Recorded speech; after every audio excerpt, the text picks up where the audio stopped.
ఇప్పుడు ఒక కథ చెప్తాను మీకు. ఒక ఊర్లో ఒక తాత మనవడు ఉంటారు. ఒక సాయంత్రం ఆ తాత ఒక పాత నూలు కండె అంటే తాడు పట్టుకొని కూర్చుంటాడు.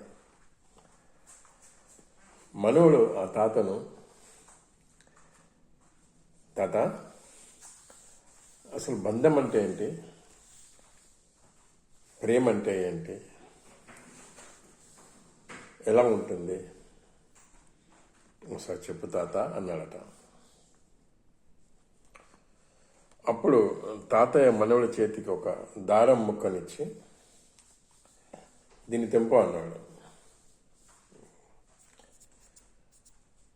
మనవడు చాలా సులభంగా తెంపేశాడు. ఇది వింటూ మీరు అనుకుంటారు బహుశా యూనిటీ బలం గురించి చెప్తున్నాడు, ఐక్యతగా ఉండాలి అనే స్టోరీ చెప్తున్నాడు అనుకున్నా. కాదు, ప్లీజ్ హియర్ మీ సీరియస్లీ, అది బియాండ్ దట్ నేను చెప్పేది.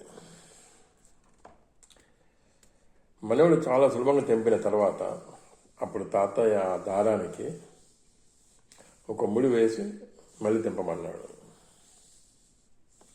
ఈసారి మనవడు కొంచెం కష్టపడి తెంపాడు. మళ్ళీ తాతయ్య ఆ దారాన్ని